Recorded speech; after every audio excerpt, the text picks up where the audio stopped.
ஸ்டாலின் அவர்கள் அவங்க சமூக வலைத்தளத்துல அவங்க பண்ண சாதனையெல்லாம் ஒரு வீடியோ பதிவா போட்டிருக்காங்க. அதை பத்தி நிறைய பேரு நிறைய விதமா பேசிட்டு இருந்தாலும் இன்னொரு சைடு என்னன்னா, ஒரு பெண்மணி அதை பத்தின ஒரு வீடியோ பதிவை எடுத்து போட்டிருக்காங்க. அதுல ஸ்டாலின் அவர்கள் நம்ம தமிழகத்துக்கு என்னென்னலாம் சேவை செஞ்சு கொடுத்திருக்காங்க அப்படின்றத ரொம்ப கிளியரா விளக்கி சொல்லியிருக்காங்க. அந்த வீடியோவை போய் பார்த்துட்டு வாங்க. திராவிட மாடலின் சாதனைகள்னு திரு மு.க. ஸ்டாலின் அவர்கள் தன்னோட எக்ஸ் வலைதளங்களில் பதிவிட்டிருக்காங்க. அவங்களோட சாதனைகள் என்ன அப்படின்னு சொல்லி நம்ம பட்டியலிட்டு பார்க்கலாம். முதல் சாதனை, தமிழகத்தின் மீது இவர்கள் வாங்கின கடன்.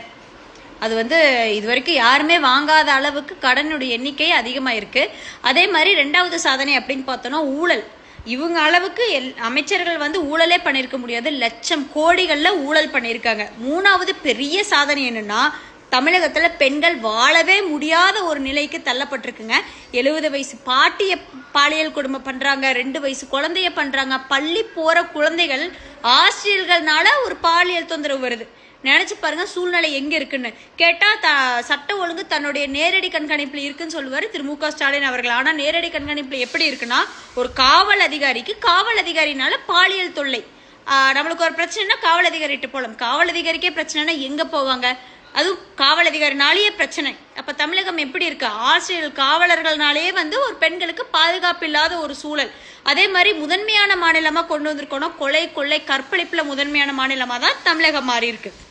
இதெல்லாம் விட முக்கியமான ஒரு விஷயம், தொலைநோக்கு பார்வையோட தமிழகத்தை முன்னெடுத்து சென்றிருக்கோம் அப்படின்னா, இவங்களுடைய தொலைநோக்கு பார்வை எங்க இருக்குன்னா, பள்ளி படிக்கிற மாணவ மாணவிகளுக்கு கூட கஞ்சா கிடைக்கிற அளவுக்கு இவங்களோட தொலைநோக்கு பார்வை இருக்குங்க.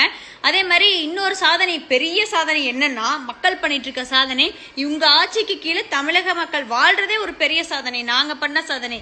ஏன்னா குடிநீருக்கு போராட்டம் பண்ணணும், குப்பை எடுங்கன்னு போராட்டம் பண்ணணும், அரசு ஊழியர்கள் போராட்டம் பண்ணணும், தூய்மை பணியாளர்கள் போராட்டம் பண்ணணும், ஆசிரியர்கள் போராட்டம், செவிலியர்கள் போராட்டம்னு எல்லாரும் போராட்டம் பண்ணிட்டே தான் இருக்கணும். கொடுத்த வாக்குறுதிகளை எதையுமே நிறைவேற்றாத சாதனைன்னு சொல்லி திராவிட மாடலோட சாதனைகளை பட்டியலிட்டுட்டே போலாம். விடியலாட்சி தரோம் விடியலாட்சி தரோம்னு தமிழகத்தை அதில் பாதாள இருட்டுல தள்ளியிருக்காங்க. விளம்பரத்தை பார்த்தோ, நீங்க கொடுக்குற இந்த அண்டாக்கும் குண்டாக்கும் மயங்கியோ மக்கள் திரும்பவும் ஏமாந்து உங்களுக்கு ஓட்டு போடுவாங்கன்னு நினைக்க வேண்டாம். மக்கள் எல்லாம் விழிப்புணர்வோட தான் இருக்காங்க. மக்களுக்கு தெரியும், இனிமேலும் தமிழக மக்கள் ஏமாற தயாராக இல்லை. ஸ்டாலின் ஆண்டது போதும், தமிழகம் ஆண்டது போதும்.